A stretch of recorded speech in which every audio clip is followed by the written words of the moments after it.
Hey guys, are the spiders out? Let's check.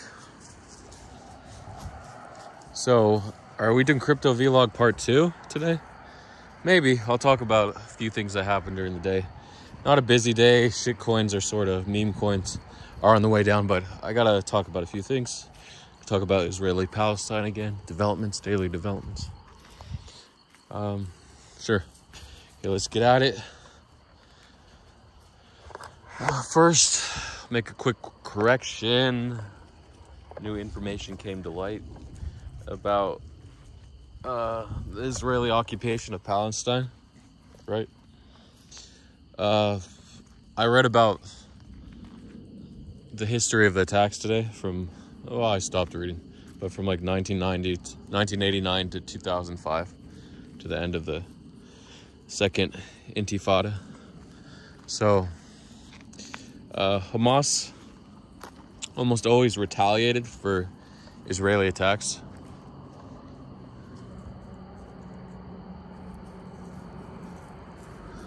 But a lot of times their retaliation were a bit more brutal.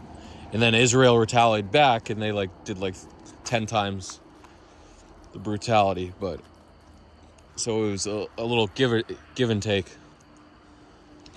I can't go into the events in detail since I don't remember them, but a bunch of crazy stuff happened. Like, they're gonna have a history of violence because of a protest. It's sort of like what started World War I. Remember when this guy, he's just enjoying himself. He's been here for 3 months now, and he's just loving it. Look, his web, he makes a new web at night, he gets out, and then he goes back in, and then the next day he comes out. So he lives inside this pole. No one's fucking him up. No mates. I mean, I'd be surprised if he found a mate. He'd probably have to leave unless another Black Widow, a male, smaller one, found him. But yeah, don't freaking go there. Come on, Ella, come on. So yeah, it's crazy. Just have one Black Widow live in the same spot for 3 months. He's made a nice home in there. Black Widows are really good at using man-made structures. I don't know if I want to get into all the terrorist attacks. And it's funny because that's the word to describe. Even if it's a counterattack, if it's targeting civilians, it's terrorism. If it's targeting military, then it's just standard military operations or guerrilla warfare, right? So that's why. But even though you think terrorists, oh no, terrorists killed 20 people, but what about the 20 people that died in the collateral, or the 100 people that died in collateral damage by Israeli offensive, right? So kind of a bitter sentiment. And of course the origin is they both want the Holy Land, which I talked about.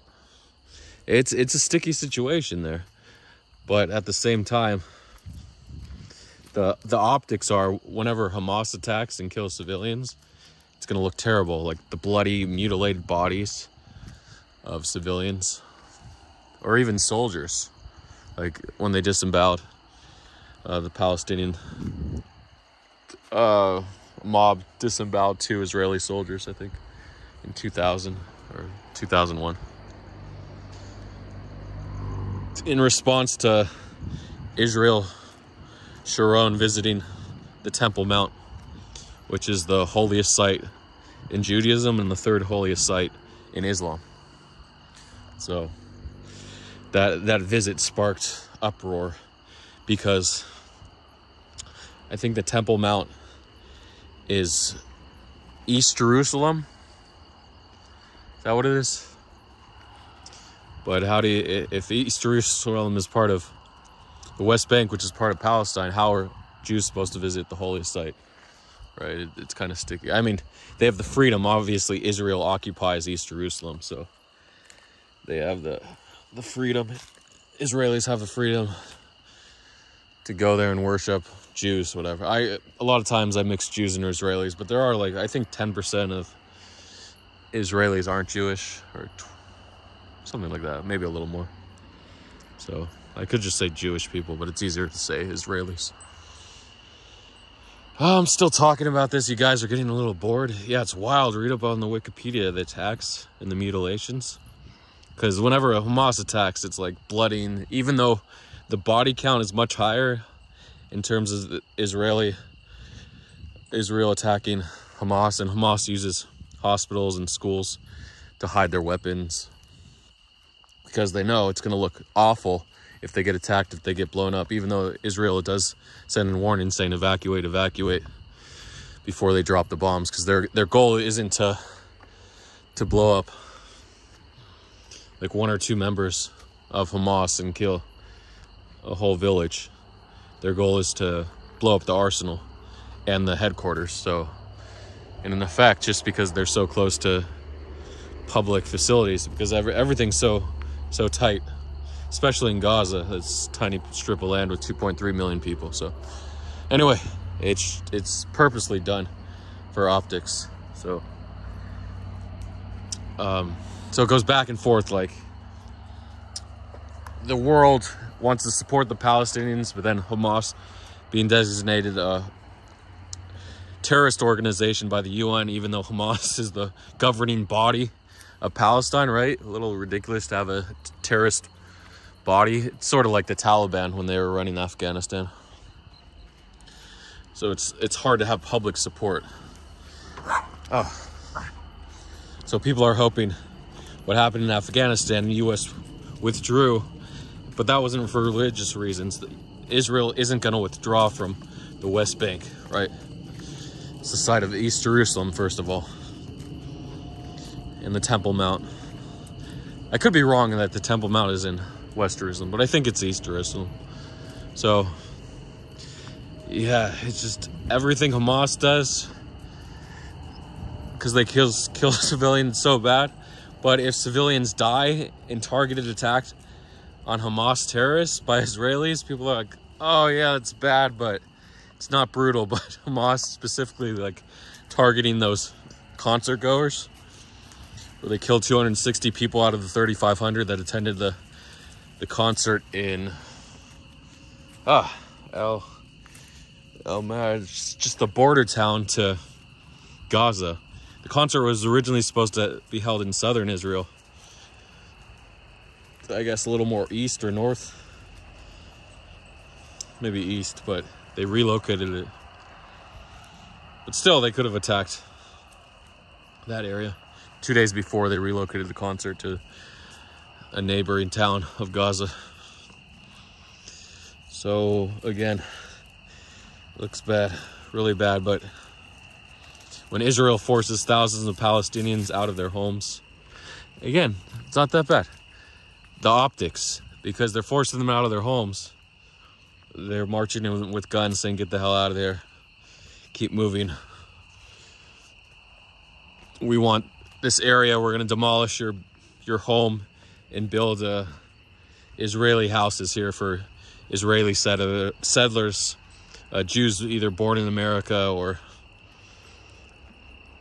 born in Israel to take over your land that your family has lived in for 100 years or so. It looks really bad, and it is pretty awful. But at the same time, whenever Hamas responds, it's like, holy crap. Should I say Hamas? Hamas? Just because of the sheer brutality, even though the long-lasting effects of Israeli military policy and occupation is more damaging to Palestinians and probably the whole conflict. But on the global scale and the Israeli response to everything Hamas does, just the sheer brutality, even though the numbers are much smaller, if you don't count the 700 dead in this record attack by Hamas, then yeah, you got to blame Hamas. You just have to put all the blame on Hamas, because they really, the last few years, well, maybe 2 years ago, but there was a pretty good period from like 2008 to 2021 where there weren't a lot of terrorist attacks by Hamas, right? But still, Israel was losing their land. Israel was taking over the Palestinian land in the West Bank. So, and the counter argument is, look, we tried it the peaceful way and nothing came about it. But it just takes more time. I think it could take 10 or 20 years, but they can't launch these terrorist attacks because they just have to hold out. But at the same time, Israel can just take more and more Palestinian land. So it's like a chicken or egg problem, which came first. Obviously, Israel was just planted there in the region in 1948. So that set off the series of wars. But now, there's no way, there's almost zero way for Hamas to take back Israel, Jerusalem, Tel Aviv, Haifa, right? It's going to be impossible. The world supports the two-state solution. Israel and Palestine is separate. They don't support one state. So that's that. I could keep going forever about this, so maybe I won't. Can I talk about crypto now? Oh, well, I can just say, what's the end goal of this war? So Iran just got $6 billion, but it wasn't they got $6 billion. The U.S. was holding $6 billion of their money in sanctions. And they did a prisoner swap as well. So the U.S. released $6 billion. The total is going to be $16 billion over the next few years, I think. But the $6 billion gave them a cushion to help Hamas, help Lebanon, Hezbollah, to aid the offensive on Israel. Right, so Iran are the shadow backers of terrorism. They want to destabilize the region. So U.S. and Saudi Arabia are allies, and then Iran are the allies of other Arab states, say like Syria, Lebanon, Jordan. Yeah, they're okay with Egypt. Maybe a little bit, not so much. But the UAE, United Arab Emirates, they want wealth, they want prosperity, right? Dubai, they stand with Saudi Arabia, so that's where all the money is. And there's not a ton of sanctions, barely any sanctions on Saudi Arabia. They're investing in the US. How much sanctions can there be? And Europe, too. They're buying soccer teams. They have their own golf league to compete with the PGA Tour, the LIV, Saudi fund. Okay, sorry, I could go on about international relations forever. It's just talk and talk. So it's hard to go that. I should have done it at the end, but I just wanted to get into it. Let's talk about, see, there could be a snake anywhere, but it's cool enough. 70 degrees, 22 maybe degrees Celsius, so not too bad. It's the lower boundary of rattlesnakes being out. They don't like to be out, but it's like, shit, if it's a cold day, you'll go outside, but you don't want to be outside. So if they're not going to be moving too far from their houses, their holes, their dens. Yeah, snakes don't actually, they can't dig dens, by the way. They just go into either gopher holes or ground squirrel holes and kick them out. Eat them if they can.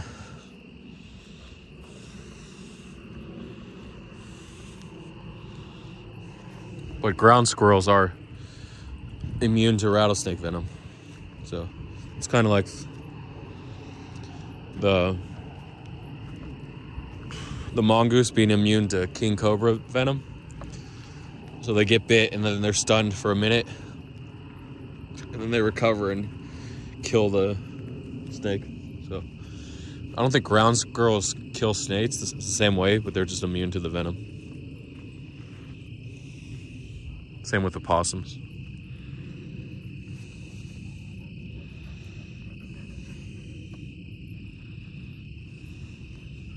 So going back to crypto, a couple plays. UFT had a nice bounce, so it went up to 25.5 cents, dipped to 23.2 cents, then it hit 26.8 cents, really nice bounce, and now it's down to like 24.2. Moving on to DeFi Kingdom, the coin that everyone's... Did we lose one? Did we lose a doggy? Did you get lost in the war in the Middle East? Well, there's basically nothing we can do if she's lost. Oh no, she's right there. I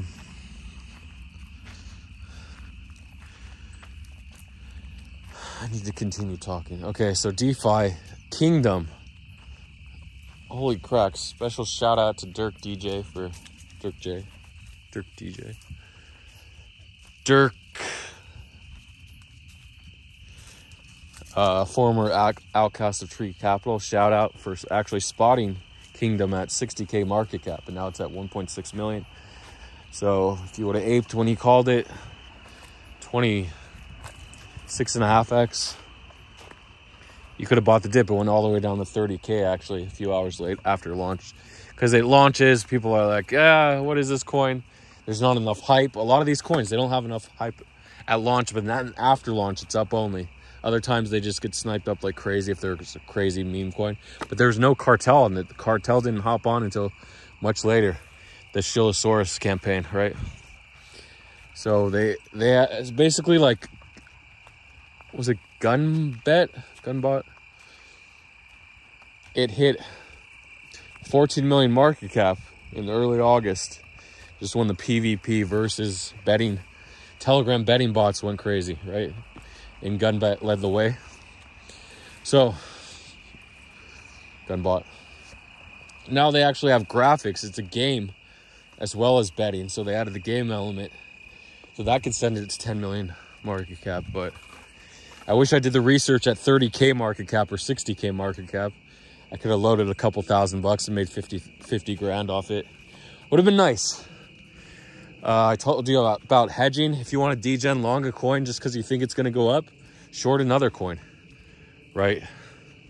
Short a coin, find a coin that looks bad. If you think, oh, this chart looks good, or there's a narrative associated with that coin like AVAX and Stars Arena, short Matic and Sol, even though AVAX was down 10%. A lot of times the biggest gainers become the biggest losers. So AVAX was down 10% and Sol was down 5% and Matic was down 7%. So, or 7, yeah, I think that's how it was. So even though it wouldn't have been the perfect hedge, I would have still accounted for half my loss by shorting. Lina getting delisted from Upbit and BitThumb was also down similarly. Basically all the alts were down 5 to 10% today. And that's the way it goes. Do I want to talk about anything else here? The motions of trading? Yeah, it's wild. It's so wild. You get into the trade. You don't want to sit at your computer all day in a trade, not doing anything, just watching your position. That's the absolute biggest waste of time and the biggest way to lose money, because then you don't buy other coins because you're holding a position. You're like, oh, I can't rotate to this one. I'm just going to hold. It takes up all your time. You might not even leave your house. You might just... everyone has been stuck for hours staring at an underwater position, or even a position in great profit. So that's something you have to watch out for.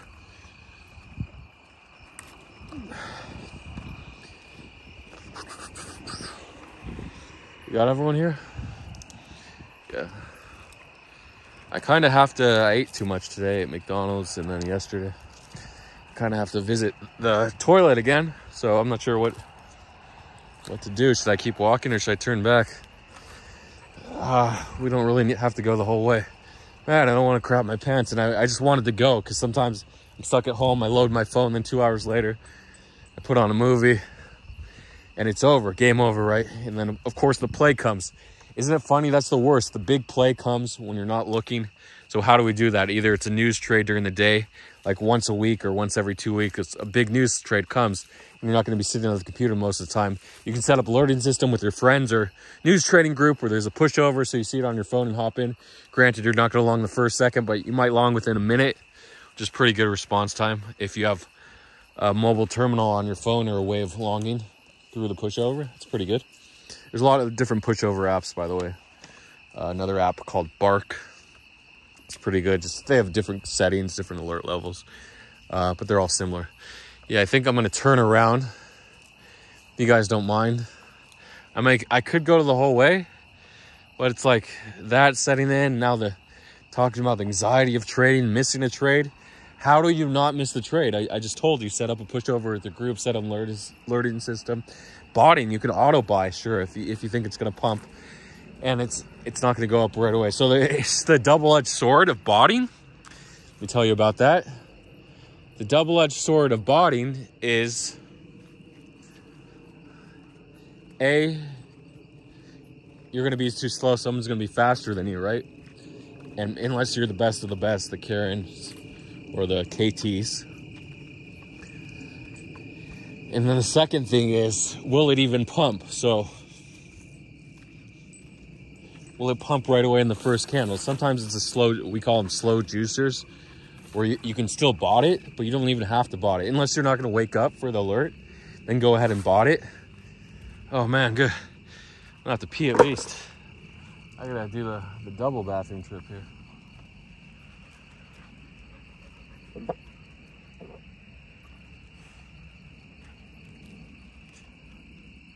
But then if it goes up right away and retraces, only the earliest botters are gonna make money, right? The first 2 or 3 botters. It's most likely not gonna be you unless you're an extreme hustler and you're paying like $10,000 a month for AWS to scrape all the endpoints in every 1 MS. So you have to scrape it 1,000 times a second. So the scrapers are gonna cost a crazy amount.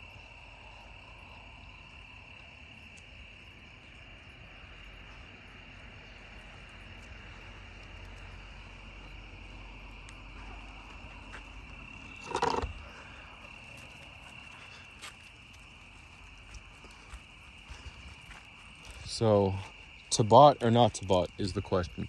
And trends do change. Sometimes they're slow juicers. Sometimes they pump 10% instantly with the bots, and they go another 20 or 30%. We've seen the Binance perps do that, right? But there hasn't been a Binance perp in a week, so. A launchpad could be coming for BNB. It could send BNB up to 10%. It's been so long, right? And it's kind of bottom, so that would be nice to see BNB go from like 203 or 204, wherever it is now, all the way to 225 and especially if you can get like $500,000 in a long on Launchpad at like 2% slippage and say ride it 5%, that's pretty good. $25,000. So there's the question, to bot or not to bot. Again, botting involves another skill level. You can partner with a botter, but again, it's going to take weeks to actually build to a competitive bot. And news trading, it's better to spend all your time news trading. Even though you might only have a trade, a huge trade once every 2 weeks, you'll have little trades, maybe 2 or 3 times a day for a couple of percent, up to 5%. But again, you got to be quick with those. But the big ones, you might have to prepare for. Wallet tracking, I said, is really great way to make money, but you're going to have to track a ton of wallets. But DWF is the biggest alpha right now for wallet tracking everything, as I said, UFT. Yeah, you should be able to get 1 or 2 DWF pumps a week of 20%. They don't have to go 50%, 100%, but they should send. So just find out what you're good at. I always say that. Find out what you're good at and stick to it. And when new coins launch, if you want to put in work, you want to do the research. The most successful operations, the most successful businesses are the ones that put in the most time and hire the best employees to do the job, that have a clear outline, a clear goal, clear objectives, and you put in the time. So if you treat trading like you're running a corporation that wants to grow to at least 7 figures, 8 figures, 9 figures, then you got to have your operations, your notes, your research team, right? You got to have everything together. There's this myth that you can just sit on your ass and play games all day. People like Hyuk that can do that. And even Tree of Alpha, he doesn't play games all day, but he might go through a few days where he's playing one of that fantasy game. So to do that, you have to put in the work. You have to earn that right after 5 years of grinding, right? It's not like you could start out by playing games all day, and then a news trade will pop up. Build your edge first, and then you can do that. Then you can have the freedom to game all day, or if you're addicted to porn, whatever you want to do, right? Okay, I'll see you later. I gotta go to the toilet.